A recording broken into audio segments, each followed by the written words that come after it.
හරි ළමයි අපි ඔයාලට පේපරේ එව්වා.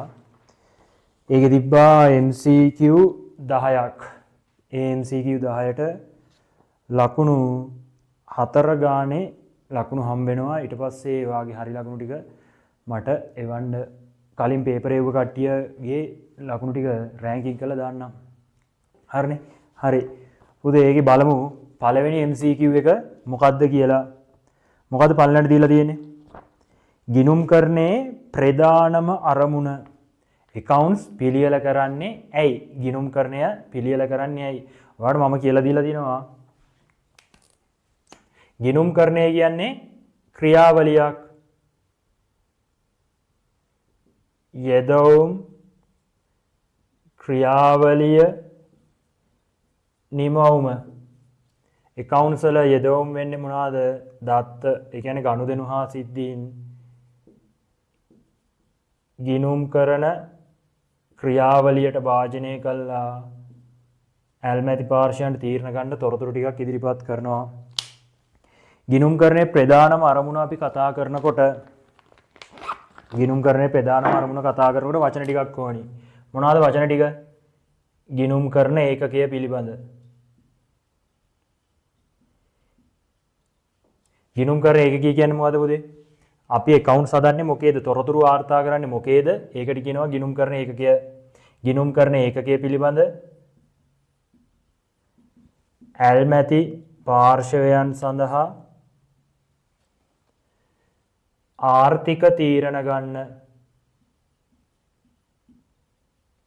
ඉදිරිපත් කරන තොරතුරු ඉදිරිපත් කිරීම තමයි ගිණුම්කරණයේ ප්‍රධානම අරමුණ. මොකද්ද? ගිණුම්කරණ ඒකකය පිළිබඳ ඇල්මැති පාර්ශවයන්. ඇල්මැති පාර්ශවයන් කියන්නේ ව්‍යාපාරයට ඇල්ම හා බලපෑම් ඇති කරන පාර්ශවයන් හට ආර්ථික තීරණ ගන්න තොරතුරු ඉදිරිපත් කිරීම තමයි මොනවාද? ගිණුම්කරණයේ ප්‍රධානම අරමුණ. බලමු මේ පිළිබඳව වඩාත් විස්තරාත්මක නිර්වචනයක් තියෙනවද කියලා. හරිනේ බලන්න. ගිණුම්කරණ ඒකකයට අදාළ තොරතුරු ගිණුම් පොත්වල වාර්තා කිරීම. ඒක නෙවෙයිනේ. ගිණුම් පොත්වල වාර්තා කරන එක නෙවෙයි. ගිණුම්කරණ ඒකකයේ පිළිබඳ තීරණ ගැනීමට කළමනාකරුවන්ට අවශ්‍ය තොරතුරු සැපයීම. ඒ කළමනාකරණ ගිණුම්කරණය. අපි මේ කෙලින්ම අහන්නේ ගිණුම්කරණයේ ප්‍රධානම අරමුණ මොකක්ද කියලා. ඊළඟට බලන්න. අතීත ගනුදෙනු හා සිද්ධීන් වලට අදාළ තොරතුරු ආර්ථිකමය තීරණ ගැනීමට සුදුසු වෙන ආකාරයට සකස් කිරීම. හරි. ඒකත් හරි වඩාත්ම යෝග්‍ය අංශයක බලමු. තව තියෙනවද කියලා විස්තරාත්මක එකක්. ඒකේ sorry අතීත ගනුදෙනු හා සිද්ධීන් කියලා තියෙනවානේ. එතකොට ඒක ගන්නත් බෑ. අතීත හා පුරෝකතන තොරතුරු දෙකම ගන්නවා අපි අතීත තොරතුරු විතරක් නෙමෙයි ප්‍රයෝගී කරගන්නේ. එතකොට ඒක තුන ගන්නත් බෑ. ආයතනයක සියලුම කළමනාකරණ මට්ටම් වලට අවශ්‍ය පරිදි කළමනාකරුවන්ට විතරක් නෙමෙයි අපි හදන්නේ ගිණුම්කරණය අභ්‍යන්තර හා බාහිර ඇති පාර්ශ්ව දෙකටම. ඊළඟට බලන්න ගිණුම්කරණ ඒකකයේ පිළිබඳ උනන්දුවක් දක්වන පාර්ශ්වයන්ට තීරණ ගන්න අවශ්‍ය වන්නා වූ ආර්ථික තොරතුරු සැපයීම. හරිනේ. මොකද්ද ගිණුම්කරණ මේ ඒකකයේ පිළිබඳ උනන්දුවක් දක්වන පාර්ශ්වයන්ට තීරණ ගන්න මොනවාද? මෙතන අපි දැන් මෙතන ආර්ථික තීරණයි ආර්ථික නොවන තීරණයි කියලා කොටස් දෙකකට කඩනවා. ඒකට බේසික්මලි අපි කතා කරන්නේ නිකන් තීරණ කියලා ගමු. හරිද? ගිණුම්කරණ ඒකකයේ පිළිබඳ ඇල්මැති පාර්ශ්වයන්ට තීරණ ගන්න තොරතුරු සැපයීම තමයි ගිණුම්කරණයේ ප්‍රධානම අරමුණ. ඒකට ආන්සර් කීයද? 5. 1ට 5 2ට රාජ්‍ය ආයතන ව්‍යාපාරයක් සම්බන්ධයෙන් ඇල්මත් දැක්වීමට අදාළ නොවන නොවන කියන එකට ඉරි කැලක් ගහගන්න අදාළ වෙන්නේ නැති කියලා අහලා තියෙන්නේ. රාජ්‍ය ආයතන ව්‍යාපාරයක් සම්බන්ධයෙන් ඇල්මත් දැක්වීමට අදාළ නොවන කරුණ පහත කුමන කරුණද කියලා ඉල්ලලා තියෙන්නේ. නියමිත පරිදි බදු ගෙවන්නේද යන්න දැන ගැනීම. හරි. බදු ගෙවනවද නැද්ද කියන එක දැනගන්න. ඒ කියන එක හරි. ඊළඟ සැලසුම් නිසි පරිදි ක්‍රියාත්මක කර ඇද්ද යන්න. ඒක ඇත්තටම රාජ්‍ය ආයතන වලට අදාළයිද? ව්‍යාපාර ආයතනයේ ප්ලෑන් කරපු ඒවා නිසි ආකාරම ඉටු වෙනවද කියන එක රජයට අදාළ වෙන්නේ නැහැ. ඒකට දෙක අදාළ වෙන්නේ B දෙක නෙවෙයි B අදාළ වෙන්නේ නැහැ. ඊළඟට සාධාරණ මිලකට ගුණත්වයෙන් යුතු නිෂ්පාදන ලබා දෙන්නේද යන්න දැන ගැනීම. හරි ඒකත් හරි. සාධාරණ මිලකට ඉහළ ගුණත්වයෙන් යුතු භාණ්ඩ නිෂ්පාදනය කරනවාද කියලා. හරි ඒත් හරි සීත් හරි. ඊළඟට වැටුප් වැඩි කිරීමට ව්‍යාපාරයට හැකියාවක් තිබේද යන්න. වැටුප් වැඩි කරන එක රජයට අදාළයිද? ඒ කාටද අදාළ වෙන්නේ? සේවකයන්ට. එතකොට ආන්සර් එක වෙන්නේ කීයද? A සහ C. ආන්සර් 4 2ට 4. ඊළඟට 3 බලමු. පහත දී ඇති ප්‍රකාශ සත්‍ය අසත්‍යද යන්න දක්වන්නලු. පහත දී ඇති ප්‍රකාශ සත්‍ය අසත්‍යද යන්න දක්වන්නලු. හරි. ගිණුම් කරන ඒකකයකට ආර්ථික තොරතුරු ලෙස හඳුන්වන්නේ මූල්‍යමය වශයෙන් මැනිය හැකි තොරතුරු පමණිලු. මොකද කියන්නේ? ගිණුම් කරන ඒකකයක ආර්ථික තොරතුරු ලෙස හඳුන්වන්නේ මූල්‍යමය වශයෙන් මැනිය හැකි තොරතුරු. වැරදි. තොරතුරු කොටස් දෙකයි. තොරතුරු කොටස් දෙකයි. එකක් මූල්‍ය තොරතුරු, අනිත් එක මූල්‍ය නොවන තොරතුරු. එතකොට ආර්ථික තොරතුරු කොටස් දෙකයි පුතේ. මූල්‍ය තොරතුරුයි මූල්‍ය නොවන තොරතුරුයි. මූල්‍ය තොරතුරු වලින් විතරක් නෙවෙයි හෙබි වෙන්නේ. false අසත්‍යයි කියලා ලියන්න ඕනි. ඊළඟ මොකක්ද තියෙන්නේ? ඓතිහාසික හා පුරෝකතන තොරතුරු සැපීම මූල්‍ය ගිණුම්කරණය මගින් සිදුවේලු. අතීත හා පුරෝකතන තොරතුරු උපයෝගී කරගෙනද අපි මූල්‍ය ගිණුම්කරණය පිළියෙල කරන්නේ නැහැ. අතීත තොරතුරු විතරයි අපි උපයෝගී කරගන්නේ මූල්‍ය ගිණුම්කරණයට. එතකොට ඒකත් false වැරදි අසත්‍යයි. ඊළඟට කළමනාකරන ගිණුම්කරණයේ නිමවුමක් ලෙස පොදු කාර්ය විභජන පත්‍රිකා ලබාගත හැකිය.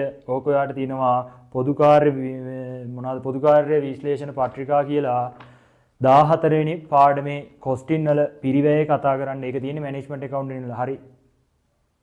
3ට අසත්‍යයි. කළමනාකරන ගිණුම්කරණයේ නිමවුමක් තමයි පොදු කාර්ය විශ්ලේෂණ පත්‍රිකා කියන්නේ. හරිද? ඊළඟට ගිණුම් කරන යෙදවුමක් ලෙස ගනුදෙනු හා සිද්ධීන් හඳුනාගත හැකලු. හරි නේද? යෙදවුමක් කියන්නේ ගනුදෙනු හා සිද්ධීන්නේ. හරි. ඊළඟට ඒකේ ගන්න එකකට එක ගානේ ලකුණු 4ක්. හරි. ඊළඟට හිස්තැන් පුරවන්නලු සමාජයේ සිටින පුද්ගලයන්ගේ සිතුම් පැතුම් හා ආකල්ප සහිත වටපිටාවට මොකද්ද කියන්නේ? සමාජයේ සිටින මිනිස්සුන්ගේ සිතුම් පැතුම් ආකල්ප හිමි පරිසරයට කියන්නේ සමාජ හා සංස්කෘතික පරිසරය කියලා. හරිනේ? සමාජ හා සංස්කෘතික පරිසරය ලෙස හැඳින්න්නේ. ඊළඟට දිනවා බාහිර හා අභ්‍යන්තර පාර්ශවයන්ට අවශ්‍ය තොරතුරු සැපීම ගිණුම්කරණය මගින් සිදුවේලු. ඔයාට මම කිව්වා ගිණුම්කරණයේ ප්‍රභේද දෙකයි. එකක් මූල්‍ය ගිණුම්කරණය, අනිත් එක කළමනාකරන ගිණුම්කරණය. අභ්‍යන්තර හා බාහිර ඇමති පාර්ශවයන් වලට අවශ්‍ය තොරතුරු සැපීම මොන ගිණුම්කරණයට අදාළයිද එතකොට? මූල්‍ය ගිණුම්කරණයට අදාළයි. මූල්‍ය ගිණුම්කරණය මගින් සිදුවේ. හරිනේ? ඊළඟට හිස්තැනට එන්න ඕනේ මූල්‍ය. ඊළඟට 3 ආයෝජන තීරණ ගැනීමේ තොරතුරු ගිණුම්කරණයේ නිමවුමක් ලෙස ලැබේලු. මොන ගිණුම්කරණයද? කළමනාකරන ගිණුම්කරණය තමයි ඔයාට මොනවාද ආයෝජන තීරණ ඇගීම කතා කරන්නේ 16 වෙනි පාඩම. ඔයාගේ සිලබස් එකේ තියෙන අවසාන පාඩම ආයෝජන තීරණ දිග්කාලීන තීරණ ඇගීමේදී තමයි ඔය කතා කරන්නේ. කළමනාකරන ගිණුම්කරණයේ නිමවුමක් ලෙස ලැබේ. ඔය කතා කරා පළවෙනි පාඩමේ මේ පළවෙනි පාඩමේ ඔයාලට පාඩමට අදාළ පේපරේ මේක. ඊළඟට දෙපාර්ශවයක් අතර හුවමාරුවක් සිදු නොවුවද ව්‍යාපාරයේ වත්කම් වගකීම් හිමිකම් කෙරෙහි බලපෑමක් සිදුවන මුදලින් මැනිය හැකිද? දෙපාර්ශවයක් අතර හුවමාරුවක් වෙන්නේ නෑලු. නමුත් ව්‍යාපාරයේ වත්කම් වගකීම් හිමිකම් වලට බලපෑමක් ඇතිවන මුදලින් මැනිය හැකි දෑවලට අපි කියන්නේ මොනවා කියලාද? සිද්ධියක් කියලා. ව්‍යාපාරයේ ගනුදෙනුවක් නම් දෙපාර්ශවයක් ඉන්නවා. ව්‍යාපාරයට බලපෑමක් ඇති වෙනවා. මුදලින්ම ඉන්න පුළුවන් නම් අපි ඒක ගිණුම් පොත්වල වාර්තා කරනවා. හරිද? නමුත් දෙපාර්ශවයක් අතර යම් ගනුදෙනුවක් හෝ මේ දෙපාර්ශවයක් අතර යම් දෙයක් හුවමාරු නොවුවද ව්‍යාපාරයේ වත්කම් වගකීම් හිමිකම් කෙරෙහි මුදලින් මැනිය හැකි දෑවලට අපි කියන්නේ සිද්ධියක් කියලා. සිද්ධියක නිර්වචනය සිද්ධියක් වේ. එතනත් ප්‍රශ්න 4ක් තියෙනවා. ඒ ප්‍රශ්න 4ට පුතේ හරිනම් එක ගානේ ලකුණු 4ක්. හරිනේ? හරි. ඊළඟට මොකක්ද තියෙන්නේ? ගිණුම් කරන ක්‍රියාවලිය පිළිවෙතින් දැක්වෙන වර්ණය. ගිණුම් කරන ක්‍රියාවලිය accounts වල process එක මේක. මොනවද තියලා තියෙන්නේ? ලෙජර් ගිණුම් තුලනය කර ශේෂ පිරික්සම පිළියෙල කිරීම. හරි. ඔයාලට A B C D E ඒ කියන්නේ මේ ඕඩර් එකක් හදන්න තියෙන්නේ. හරිනේ. එකටම වෙන්නේ මොකද්ද? හරි මේක ලියලම එමු කෝක බල බල ඉන්නද?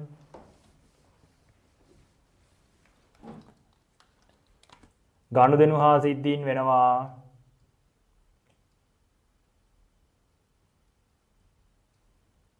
ඒවා අදාළ බලයලත් පුද්ගලයන් විසින් මූලාශ්‍ර ලේඛනවල ලියනවා. ඒක ඔයාගේ වැඩක් නෙවෙයි, ඇකවුන්ටන්ට් කෙනෙක්ගේ වැඩක් නෙවෙයි. ඒක අදාළ බලයලත් පුද්ගලයා ලියන්නේ. මූලාශ්‍ර ලේඛන උපයෝගී කරගෙන ඔයා මූලික සටහන් පොත් පිළියෙල කරනවා. පෙත් නෙවෙයි පොත්. ඊළඟට මොනවද පිළියෙල කරන්නේ අපි මූලික සටහන් පොත් වලින්? ලෙජර් ගිණුම් පිළියෙල කරනවා පුතේ. ඊළඟට ශේෂ පිරික්සුම පිළියෙල කරනවා. ඊට පස්සේ අවසන් මූල්‍ය ප්‍රකාශන. accounts වල final output එක වෙන්නේ අවසන් මූල්‍ය ප්‍රකාශන. ඔය අවසන් මූල්‍ය ප්‍රකාශන ඇතුලේ තමයි තොරතුරු තියෙන්නේ. ශේෂ පිරික්සුම හදලා ඉවර වෙලා අපි ගැලපුම් සටහනොත් උපයෝගී කරගෙන තමයි අතිරේක තොරතුරු උපයෝගී කරගෙන තමයි අපි අවසන් මූල්‍ය ප්‍රකාශන පිළියෙල කරන්නේ. හරිනේ කතන්දරේ? හරි. බලමු. ලෙජර් ගිණුම් තුලනය කර ශේෂ පිරික්සුම් පිළියෙල කිරීම. ඒක නෙමෙයි එකටම වෙන්නේ. ව්‍යාපාරයේ ගනුදෙනු හා සිද්ධීන් මුදල් මාධ්‍යයෙන් මැනීම. හරිනේ? එකටම වෙන්නේ ඒක B. එකටම වෙන්නේ B. ඊළඟට මූල්‍ය ප්‍රකාශන පිළියෙල කිරීම නෑ. මූලාශ්‍ර ලේඛන පදනම් කරගෙන මූලික සටහන් පොත්වල වාර්තා කිරීම. ඊළඟට තියෙනවා මූලික සටහන් පොත්වල ඇතුළත් කර ද ලෙජරයට පිටපත් කිරීම. එතකොට අපිට ගන්න වෙන්නේ පුතේ ඊළඟට මූලාශ්‍ර ලේඛන පදනම් කරගෙන මූලික සටහන් පොත් වාර්තා කිරීම. කීයද D? ඊළඟට මූලික සටහන් පොත්වල ඇතුළත් ද ලෙජරයට පිටපත් කිරීම E.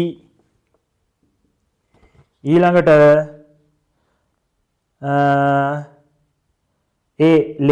ලෙජර් ගිණුම් තුලනය කර ශේෂ පිරික්සුම පිළියෙල කිරීම. ලෙජර් ගිණුම් තුලනය කර ශේෂ පිරික්සුම පිළියෙල කිරීම. ඊළඟට අවසානයේ මූල්‍ය ප්‍රකාශන පිළියෙල කිරීම. මෙහෙම ආන්සර් එකක් තියෙනවද කියලා බලන්න.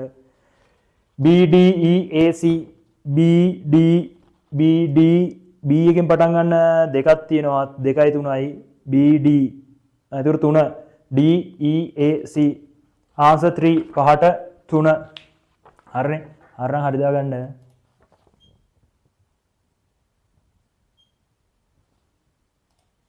හරි. ඊළඟට 6 කළමනාකරන ගිණුම් කරන තොරතුරු ඉදිරිපත් කිරීමේදී මූල්‍ය ගිණුම්කරණයේ වෙනස් වන්නේ කළමනාකරන ගිණුම් කරන තොරතුරු ඉදිරිපත් කිරීමේදී මූල්‍ය ගිණුම්කරණය වෙනස් වෙන්නේ. මූල්‍ය ගිණුම්කරණය වෙනස් වෙන්නේ කොහොමද අහනවා කළමනාකරන ගිණුම්කරණය. ඇල්මත් දක්වන සියලුම පාර්ශ්වයන්ට තොරතුරු ඉදිරිපත් කරනවාද කළමනාකරන ගිණුම්කරණයේ නැත. අතීත සිද්ධීන් ඇසුරෙන් පමණක් තොරතුරු සපයනවාද නැත. බාහිර පාර්ශ්වයන්ගේ අවශ්‍යතා මත පමණක් තොරතුරු ඉදිරිපත් කරනවාද නැත. අතීත හා ඇස්තමේන්තුගත තොරතුරු පදනම් කරගෙන තොරතුරු වාර්තා කරනවා කළමනාකරන ගිණුම්කරණය. හරි ඒක. ඊළඟට කියනවාද ගිණුම් කර ප්‍රමිත නෛතික අවශ්‍යතාවයන්ට අදාළ ගිණුම් කර තොරතුරු ඉදිරිපත් කිරීම වැරදි. කළමනාකරන ගිණුම්කරණයෙන් මූල්‍ය ගිණුම්කරණයේ වෙනස එකක් තමයි අතීත හා පුරෝකතන තොරතුරු උපයෝගී කරගෙන තමයි අපි තොරතුරු වාර්තා කරන්නේ 6ට 4. හරිනේ. ඊළාට 7 මූල්‍ය ප්‍රකාශන පරිශීලකයෙක් ලෙස ආයෝජකයන්ගේ ප්‍රධාන අරමුණක් නොවන්නේ. ආයෝජකයන්ගේ ප්‍රධානම අරමුණක් වෙන්නේ නැත්නම් මොකක්ද අහනවා. ආයෝජනය හා සැමැදී අවදානම හා ප්‍රතිලාභ ඇගීම. ඒක කොහොමත් හරි. තමන් යොදන මුදලට මේ ප්‍රතිලාභ කොච්චර එනවද? ඒ යොදන මුදල කොච්චර ආරක්ෂා සහිතයිද කියන එක බලන එක ආයෝජකයන්ගේ ප්‍රධානම අරමුණ. ඊළාට ආයෝජනයේ ඵලදායීතාවය ඇගීම. හරි. ඒකටත් පොඩ්ඩක් තියාගමු. ඊළාට ප්‍රතිලාභ ගෙවීම පිළිබඳ හැකියාව දැන ගැනීම. මේක කොහොමත් හරිනේ. ඔයාලට ප්‍රතිලාභ යම් වත්ක මේ ව්‍යාපාරයකට ආයෝජනය කරනවා නම් ඒ ප්‍රතිලාභ ගෙවන්න පුළුවන් වෙන්න ඕනේ. ඊළාට කළමනාකාරීත්වය හා භාරකාරීත්වය හා ගිණුම් කටයුතු භාවය පිළිබඳ තක්සේරු කිරීම. ඒකත් තියමු පොඩ්ඩක්. ආයෝජනයේ සුරක්ෂිතභාවය තහවුරු වන්නේද යන්න දැන ගැනීම. මේක කොහොමත් හරි. ඊළඟට 4 පොඩ්ඩක් බලන්න. කලමනාකාරීත්වය, බාරකාරීත්වය හා ගිනුම් කටයුතුභාවය පිළිබඳ තක්සේරු කිරීම. මැනේජ්මන්ට් එකයි ඒ මැනේජ්මන්ට් එක අයිති කාටද කියන එකයි ගිනුම් හරියට හදනවා කියන එකයි ආයෝජකයෙක්ගේ ප්‍රධාන අරමුණක් නෙවෙයි. ආයෝජකයන්ගේ ඵලදායීතාවය පිළිබඳ ඇගීම කියන එක හරි. එතකොට 7ට 4 ඊළඟට 8 වර්තමානයේදී දේශීය ආහාර පාරිභෝජනය සඳහා ජනතාව වැඩි නැඹුරු වීමේ උවමනාවක් ඇතිවීම නිසා එම කාර්යයේ නිරත වූ ව්‍යාපාරවල වෙළඳපොළ ප්‍රසාරණය වී ඇත. මීට බලපාන පරිසරය මොකද අහලා තියෙන්නේ?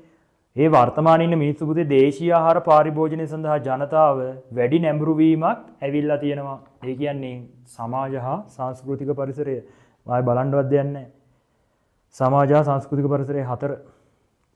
ඊළඟට 9 ලෝකයේ පවතින වසංගත හා ස්වාභාවික ආපදා තත්ත්වය මත විදේශීයව මෙන්ම දේශීයවද මාර්ගගත ක්‍රමයට ගනුදෙනු කිරීමට ජනතාව පෙළඹී ඇත. මේ සඳහා බලපාන පරිසර සාධකය වන්නේ දැන් මෙතන කතන්දර දෙකක් තියෙනවා. මොකද කතන්දර දෙක? ලෝකයේ පවතින වසංගත හා ස්වාභාවික ආපදාවක් හින්දා විදේශීය මෙන්ම දේශීය මාර්ගගත ක්‍රමයට කියන්නේ ඔන්ලයින් ක්‍රමයට වෙළඳපොළ ප්‍රසාරණය වුණාලු. හරිද? එතකොට මෙතන ළඟම තේ තමයි අපේ ව්‍යාපාරවලට ඔන්ලයින් ක්‍රමය ව්‍යාපාරවලට පැමිණීම. උතන නිකන් මාර්ගගත ක්‍රමය කියලා ආවේ නැත්තම් ඔයාට ඕක ගහගන්න වෙන්නේ සමාජ හා සංස්කෘතික පරිසරයට.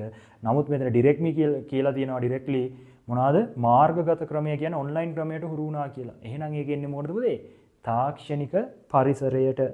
බලන්න තාක්ෂණික පරිසරය 3. හරිනේ.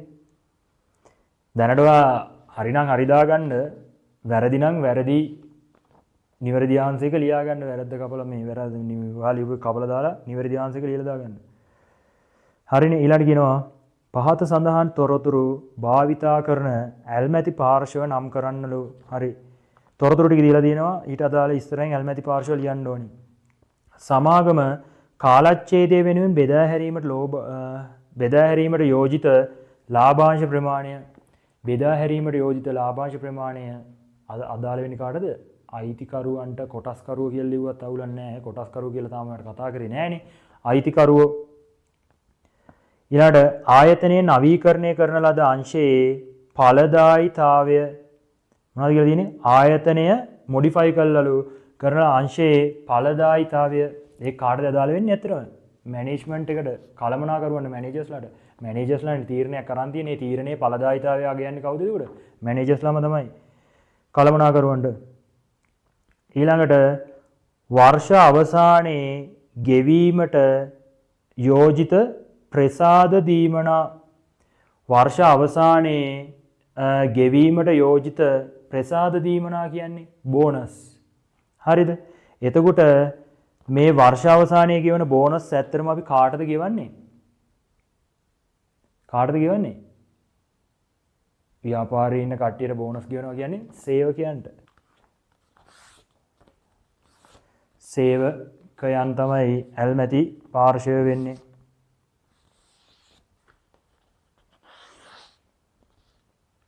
හරි නේද? ඔතනින් හරි සෙට් එක බලන්න. එතනට එක ලකුණ ගානේ ලකුණු 4ක්. ප්‍රශ්න 10යි. එතකොට ওই ප්‍රශ්න 10න් පළවෙනි ප්‍රශ්නෙට ලකුණු 4යි, දෙවෙනි ප්‍රශ්නෙට ලකුණු 4යි, තුන්වෙනි ප්‍රශ්නෙට ඇතුලේ අණු කොටස් තියෙනවා 4ක්. ඒකට එක ගානේ 4ක්. හතරවෙනි ප්‍රශ්නේත් අණු කොටස් 4ක් තියෙනවා. ඒකට එක ගානේ 4ක්. ඊළඟට 5ට 4යි, 6ට 4යි, 7ට 4යි, 8ට 4යි, 9ට 4යි, 10ටත් එක ගානේ 4ක්. හරිනේ? හරි. ලකුණු ටික හරි ටික මේ ලකුණු ටික මාක් කරගන්න නැති නේ ටික මට එවන්න. හරිනේ? එච්චරයි අදට කතා කරන්න තියෙන්නේ. ඊළඟ දවසේ ඔයාට ඊළඟ දවසේ ඔයාට ඊළඟ යුනිට් එකෙන්